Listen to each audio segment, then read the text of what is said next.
ಅರ್ಥ ಆಗ್ತತಿಲ್ರಿ? ಹಂಗೆ ಯಾಕಕ್ಕ ಗೊತ್ತನು? ಆತ್ಮದೊಳಗೆ ಪರಮಾತ್ಮ ಬಿದ್ದಿರ್ತಾನಲ್ಲ, ಅದಕ್ಕೆ ಹಂಗಾಗ್ತದ. ಯಾಕ್ರಿ? ಆತ್ಮ ಇರ್ತತಲ್ಲ, ಅದ್ರಾಗ ಪರಮಾತ್ಮ ಹೊಕ್ಕೊಂಡಂತಂದ್ರೆ ಯಾವುದೂ ಅರ್ಥ ಆಗೋದಿಲ್ಲ. ಕುಂತಿದ್ದು ಅರ್ಥ ಆಗೋದಿಲ್ಲ, ಉಂಡಿದ್ದು ಅರ್ಥ ಆಗೋದಿಲ್ಲ. ಎದ್ರಾಗ? ಆತ್ಮದೊಳಗೆ ಪರಮಾತ್ಮ ಬಿದ್ದಾಗ. ಹೌದಿಲ್ಲ? ಹಂಗ ಶರೀರ ಪವಿತ್ರವಾಗಬೇಕು ಅಂತಂತಂದ್ರೆ, ಮನಸ್ಸು ಪವಿತ್ರವಾಗಬೇಕು ಅಂತಂದ್ರೆ ಯಾರಿಗೆ ದುಡಿಬೇಕು ಅಂತಂದ್ರೆ, ಮೊದಲು ಶಿವಭಕ್ತರಾಗಬೇಕು. ಶಿವನಿಗೆ ದುಡಿಬೇಕಲ್ಲ, ಸದಾಶಿವನಿಗೆ ದುಡಿಬೇಕು. ಸದಾಶಿವನು ಒಲ್ಮೆ ಪಡ್ಕೋಬೇಕು.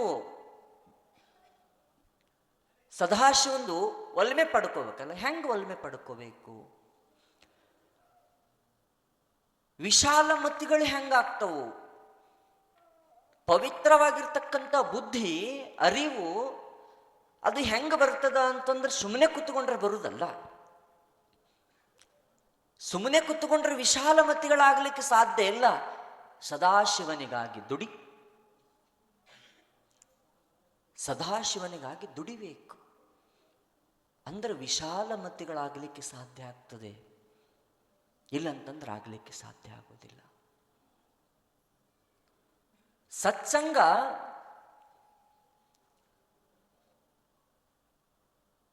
ಯಾವಾಗರ ಪ್ರತಿನಿತ್ಯ ನಡೀತವೇನು ಸತ್ಸಂಗ? ಇಲ್ಲ.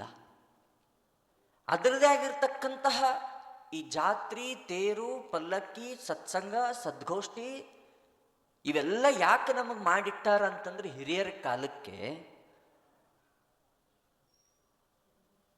ಇವು ಸತ್ಸಂಗ ಇಟ್ಟಾಗೂ ನಾವು ಕೆಡ್ತೀವಿ ಮನುಷ್ಯರು. ಇನ್ನು ಇಡ್ಲಿಲ್ಲ ಅಂದ್ರೆ ಎಷ್ಟು ಕೆಡಬಾರ್ದು. ಈ ಜಾತ್ರಿ, ಪುಣ್ಯಾರಾಧನೆ ಇಂಥವೆಲ್ಲ ಇವು ಯಾಕೆ ಮಾಡಿದ್ರು ಅಂದ್ರೆ, ಇವು ಒಂದು ನೆಪ ಮಾತ್ರ. ಪುಣ್ಯತಿಥಿ, ತೇರು, ಪಲ್ಲಕ್ಕಿ ಇವು ನೆಪಗಳು. ಅವ್ರ ಹೆಸರಿನೊಳಗೆ ನಾವು ತಿದ್ದುಕೋಬೇಕು, ನಡಿಬೇಕನ್ನುವಂಥದ್ದು ಇವೆಲ್ಲ ಸತ್ಸಂಗದೊಳಗೆ ಹಾಕಿ ಕೈ ಬಿಟ್ರು. ನಾವೆಲ್ಲ ತಿದ್ದುಕೋಬೇಕಂತ, ಅದ್ರ ಮುಖಾಂತರನೇ ತಿದ್ದುಕೋಬೇಕಲ್ಲ. ನಾವು ಬೇರೆ ಯಾವುದ್ರ ಮುಖಾಂತರನೇ ತಿದ್ದುಕೊಳ್ಳಿಕ್ಕಾಗೋದಿಲ್ಲ. ಸದ್ಭಾವ ಹುಟ್ಟಬೇಕಂತಂದ್ರೆ, ಸದ್ಪ್ರೀತಿ ಹುಟ್ಟಬೇಕಂತಂತಂದ್ರೆ ಶಿವನಿಗಾಗಿ, ಭಗವಂತನಿಗಾಗಿ, ಸದಾಶಿವನಿಗಾಗಿ ದುಡಿಬೇಕಾಗ್ತತಿ. ಸದಾಶಿವನ ಒಲಮೆ ಆಗಬೇಕಾಗ್ತತಿ. ಮತ್ತು ಆಗಿತ್ತಂದ್ರೆ ಹೆಂಗೆ ದುಡಿಬೇಕ್ರಿ ಅಜ್ಜಾರ? ಮತ್ತು ಸದಾಶಿವನ ಒಲಮಿನೇ ಆಗುದಿಲ್ಲಲ್ಲ. ನಾವು ಮೋಕ್ಷಕ್ಕೆ ಹೋಗ್ಬೇಕಂತಂದ್ರೆ ಮತ್ತೆ ಅವನು ಒಲಮಿನೇ ಆಗುದಿಲ್ಲ. ಮತ್ತೆ ಹೆಂಗೆ ದುಡಿಬೇಕು? ಬಹಳ ವಿಪರೀತ ಕಷ್ಟ ಅಲ್ಲ. ಹೆಂಗೆ ದುಡಿಬೇಕು? ನೀವೇನು ಇಲ್ಲಿ ಹೇಳ್ತೀರಿ, ಎದ್ದು ಹೋಗ್ಬಿಡ್ತೀರಿ. ಹೆಂಗೆ ದುಡಿಬೇಕು? ವಿಶಾಲ ಮತಿಗಳು ಹೆಂಗಾಗಬೇಕು? ಪವಿತ್ರ ಮನಸ್ಸುಗಳು ಹೆಂಗಾಗಬೇಕು? ಪವಿತ್ರ ಬುದ್ಧಿಗಳು ಹೆಂಗೆ ಬರಬೇಕು? ನಿಮ್ಮ ಕಡೆ ಎಲ್ಲ ಮದುವೆ ಮಾಡ್ತಾರಿಲ್ರಮ್ಮ? ಮದುವೆ ಮಾಡ್ತಾರಿಲ್ಲ? ಈ ವಸ್ತ್ರದಲ್ಲಿ ಮದುವೆ ಆಗಿತ್ತು.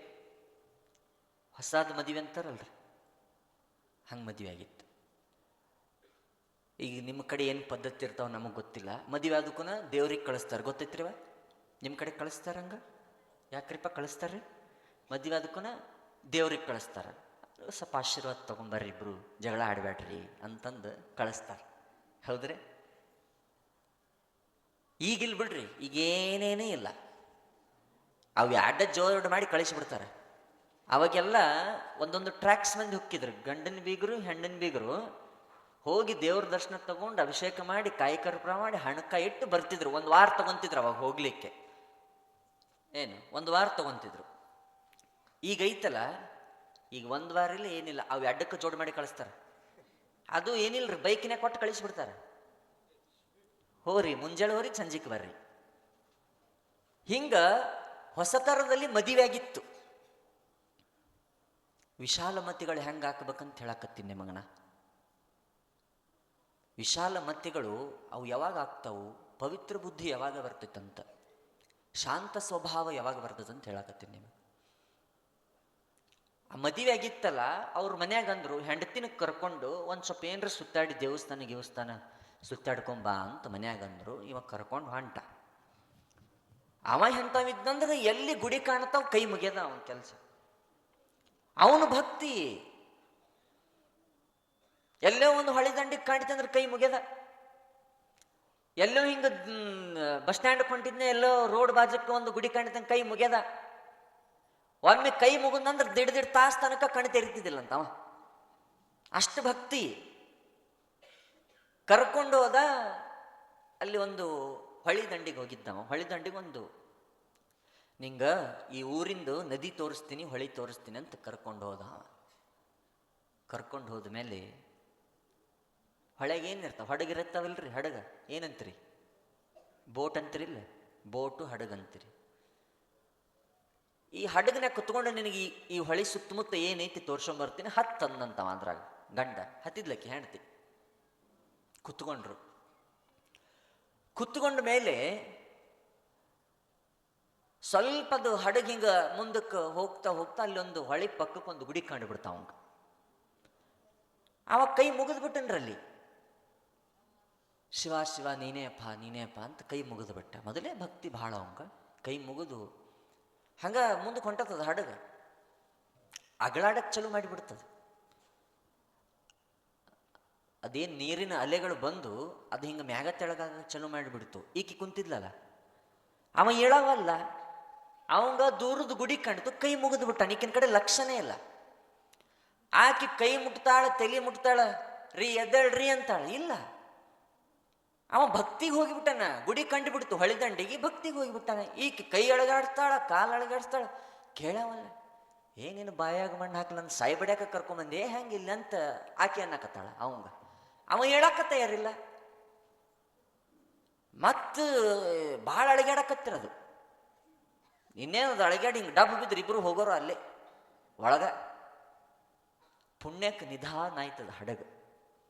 ನಿಧಾನ ಆಗಿ ದಂಡಿಗೆ ಬಂತಲ್ಲ, ಅವಾಗ ಎಚ್ಚರ ಆಯ್ತು ಅವಂಗ. ಎಚ್ಚರಾಗಿ ಆ ಹೊಳಿ ದಂಡಿಗೆ ಇಳಿದ ಮೇಲೆ ಆಕೆಂದ್ಲು, ಅಲ್ಲ ನೀ ನನಗೆ ಮೊದಲು ಹೇಳು, ಏನಂದ್ರೆ ನೀ ನನಗೆ ಬಾಳೆ ಬಾಳೆ ಮಾಡಿಸಕ್ಕೆ ಚಂದಾಗಿರಾಕ ಮದುವೆಗೆ ನನ್ನ ಸಾಯ್ಬೇಡಕ್ಕೆ ಕರ್ಕೊಂಬಂದೆ, ಅದನ್ನ ಹೇಳಂದಂತಕಿ. ಯಾಕಂದಂತವ, ಅಲ್ಲ ಅಲ್ಲಿ ಏನೋ ಗುಡಿ ಏನೋ ಕಲ್ಲು ಕಂಡಿತು, ನೀ ಕೈ ಮುಗಿಕೊಂಡು ಹೋಗ್ಬಿಟ್ಟು ಹೆಂಗಾಯ್ತು ಗೊತ್ತನು, ಅದು ಬಕ್ಕ ಬರಲೇ ಬಿದ್ದರು ಇಬ್ರು ಸತ್ತ ಹೋಗೋರು ಅಲ್ಲೇ. ಪುಣ್ಯ ಕುಳಿತು, ಏನು ಬೀಳಲಿಲ್ಲ, ಏನಾಗ್ಲಿಲ್ಲ, ಅಳಗ್ಯಾಡಕತ್ತಿತ್ತು. ಮತ್ತು ನಿಧಾನ ಆಯ್ತು, ದಂಡಿಗೆ ಬಂದ್ವಿ. ನೀ ಹಂತಾವ ನೀ ಹಿಂತಾವ, ನಿನಗೆ ಮದುವೆ ಸುಮ್ಮನೆ ಆದ ಹ್ಯಾಂಗ ಹಿಂಗಂತ ಭಯ ಕತ್ಬಿಟ್ಲಕ್ಕಿ. ಮೊದಲ ಸಿಟ್ಟು ಬಂದ್ಬಿಡ್ತಾವಂಗ ಗಂಡಗ. ಕೇಳ್ತಾನನ್ರಿ ಅವ, ನೋಡಲ್ಲ ಅಂತಾರ ಒಂದು ಕೊಟ್ಟಾನಂತ. ಸಿಟ್ಟು ಬಂದ್ರೆ ಕೇಳುವುದಿಲ್ಲ, ಕೊಡು ಬಂದಿನಿ ಅಂದು ಕುಣ. ಏನಾಯ್ತಂತಂದ್ರೆ ಆ ಹೊಳಿ ದಂಡಿಗೆ ಇಳಿದ್ರಲ್ಲ ಇಬ್ರು. ಆಕೆ ಏನು ಬೈದ್ಲಲ್ಲ, ಸಿಟ್ಟು ಬಂದಿತ್ತು ಅವಂಗ. ಅಲ್ಲೇ ಒಂದು ಹೊಳಿ ದಂಡಿಗೆ ಒಂದು ಹರಿತಾಗಿರ್ತಕ್ಕಂಥ ಒಂದು ಕಬ್ಬಿಣದ ವಸ್ತು ಬಿದ್ದಿತ್ತು. ಕಬ್ಬಿಣ ವಸ್ತು ಏನು ಕಂದ್ಲಿ ಟೈಪ್ ಅಂತಿರಲ್ಲ ನೀವು, ಕಂದ್ಲಿ ಅಂತಿರಲ್ಲ, ಹಂಗ ಒಂದು ಹರಿತವಾಗಿರ್ತಕ್ಕಂಥ ಒಂದು ವಸ್ತು ಬಿದ್ದಿತ್ತು ಕಬ್ಬಿಣದು. ವಿಶಾಲ ಮತಿಗಳು ಹೆಂಗಾಗ್ತೀವಿ ಅಂತ ಹೇಳಕತ್ತೀನಿ ನಿಮಗೆ. ಆ ಕಬ್ಬಿಣದ ವಸ್ತು ಬಿದ್ದಿತ್ತಲ್ಲ, ಆಕೆ ಬೈದಿದ್ಲಲ್ಲ ಹೆಂಡತಿ, ಅದನ್ನು ತಗೊಂಡು ಹಿಂಗೆ ಕೊಡಬಾರ್ದು.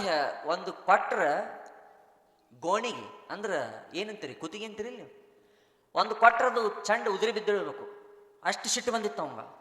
ಹಿಂಗೇನದು ತಗೊಂಡು ಹರಿತವಾಗಿರ್ತಕ್ಕಂಥ ಕಬ್ಬಿಣದ ವಸ್ತು ತಗೊಂಡು ಹಿಂಗೆ ಹೊಡಿಬೇಕಂತ ಹಿಂಗೆ ಜೋರಾಗಿ ಹಿಂಗೆ ಎತ್ತಿದ ಕೈ, ಹಿಂಗೆ ಎತ್ತಿ ಹಿಂಗೆ ಹೊಡಿಬೇಕಂದ ನಿಂದಿರ್ಸಿದ. ನಾವು ಹೊಡಿಲಿಲ್ಲ, ನಿಂದಿರ್ಸಿದ ನಾವು ಅಷ್ಟೇ. ಹಿಂಗೆ ಕುತ್ತಿಗಿತ್ತು ನಿಂದಿರ್ಸಿಬಿಟ್ಟ.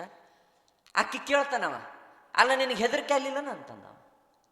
ಅಲ್ಲ ಇಷ್ಟು ಹರಿತೈತಿದು ಕಬ್ಬಿಣದ ವಸ್ತು, ಇದನ್ನು ತಗೊಂಡು ನಿನಗೆ ಕುತ್ತಿಗೆ ಹೊಡೆದ್ರಕ್ಕೆ ನಿನ್ನ ಚಂಡ ತೆಳಗೆ ಬಿದ್ದು ಬಿಡ್ತಿದ್ದು ಕತ್ತರಿಸ್ಕೊಂಡು, ಮತ್ತೆ ನಿನಗೆ ಭಯ ಅನ್ನಿಸ್ಲಿಲ್ಲ, ನೀ ಅಂಜಲಿಲ್ಲ ನಂತಂದವ. ಅಂಜಿ ಓಡೋಗ್ಲಿಲ್ಲ, ಯಾಕ ಅಂತ ಕೇಳಿದವ ಗಂಡ. ಅಕ್ಕಿ ಅಂದ್ಲು, ನೀ ನನಗೆ ಮದುವೆ ಮಾಡಿ ತಾಳಿ ಕಟ್ಟಿಕೊಂಡು ಬಂದಿ, ಬಾಳೆ ಮಾಡ್ಲಕ್ಕ ಕರ್ಕೊಂಬಂದಿ, ನೀನು ಕೊಲ್ಲಂಗಿಲ್ಲ ಅಂತ ನನಗೆ ಗೊತ್ತೈತಿ, ಅದಕ್ಕೆ ನನಗೆ ಭಯ ಆಗಲಿಲ್ಲ, ನಾ ಅಂಜಲಿಲ್ಲ. ನನಗೆ ಕೊಲ್ಲಂಗಿಲ್ಲ ಅಂತ ಗೊತ್ತೈತಿ, ನೀ ಕೊಲ್ಲಾಕ ನನಗೆ ಮದುವೆ ಆಗಿಲ್ಲ, ನನಗೆ ಜೀವ ಮಾಡಕ್ಕೆ ಕಾಳಜಿ ಮಾಡಕ್ಕೆ ಮದುವೆ ಆಗಿ, ಹಾಗಾಗಿ ನನಗೆ ಭಯ ಆಗಲಿಲ್ಲ ಅಂತಂದ್ಲಕ್ಕಿ. ಅವ ಎಷ್ಟು ಚಲೋ ಉತ್ತರ ಹೇಳ್ತಾನಂತಂದ್ರೆ, ವಿಶಾಲ ಮತಿಗಳು ಯಾವಾಗ ನಮ್ಮ ಹತ್ರ ಬರ್ತವೆ ಅಂತಂತಂದ್ರೆ ದೇವರಿಗಾಗಿ ದೊಡ್ಡದಾಗ. ಅವ ಅಂದ, ನಿನಗೆ ಹೆಂಗ ನಿನ್ನ ಗಂಡ ಮಾಡ್ಕೊಂಡಿದ್ದ ಗಂಡ ನಿನಗೆ ಕೊಲ್ಲಂಗಿಲ್ಲ ಅಂತ ನಂಬಿಕಿತ್ತು, ನೀ ಅಂಜಲಿಲ್ಲಲ್ಲ, ನಾನು ಅವನು ಭಕ್ತಿಯೊಳಗೆ ಮುಳುಗಿ ಕುಂತೀನಿ ಅಂತಂದ್ರೆ ನನಗೆ ಸದಾವಕಾಲ ಕೊಲ್ಲಂಗಿಲ್ಲ, ಕಾಯ್ತಾನ, ಹಾಗಾಗಿ ನಾ ಕೈ ಮುಕ್ಕೊಂಡು ಕುಂದಿರ್ತೀನಿ, ನಾ ಹೆದರುದಿಲ್ಲ ಅಂತಂದಂತ. ಏನು ನಿನಗೆ ಹೆಂಗ ಕೊಲ್ಲಂಗಿಲ್ಲ ಅಂತ ನಂಬಿಕೆದಲ್ಲ, ನನಗೂ ಕೂಡ ಆ ಭಗವಂತ ಅವ ಕೊಲ್ಲೋದಿಲ್ಲ, ಕಾಯ್ತಾನ ಅಂತ ತಿಳ್ಕೊಂಡು ನಾ ಅವನ ಹಗಲೆಲ್ಲ ಸ್ಮರಣ ಮಾಡ್ತೀನಿ, ನೆನೆಸ್ತೀನಿ, ಅದಕ್ಕೆ ನೆನೆಸ್ತೀನಿ, ನಾ ಬಿಡುವುದಿಲ್ಲ ಅವನ್ನ.